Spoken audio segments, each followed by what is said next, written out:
Breaking news আমাদের তারেক ভাই সকল এনজিওর লোন পরিশোধ করে দেবে।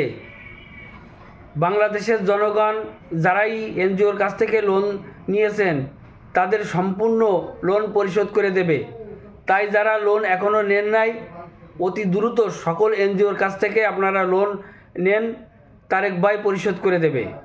আপনাদের কোনো টেনশন নাই। এতদিন আপনাদের দিয়েছে ফ্যামিলি কার্ড, এখন দিবে আপনাদের লোন পরিশোধ করে। এর চেয়ে আর ভালো সুযোগ আর কোথা থেকে পাবেন?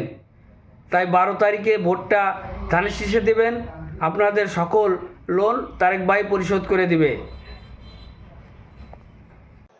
12 তারিখে আপনাদের সমর্থনে ধানের শীষ, 13 তারিখে সরকার গঠনে সক্ষম হলে পরে ইনশাল্লাহ আমরা এই যে ক্ষুদ্র ঋণ যারা রেজিস্টার্ড এনজিও থেকে গ্রহণ করেছেন, আমরা সরকারের পক্ষ থেকে এই ঋণ সেই এনজিওগুলোকে পরিশোধ করে দেব। আপনাদের পরিশোধ করা লাগবে না।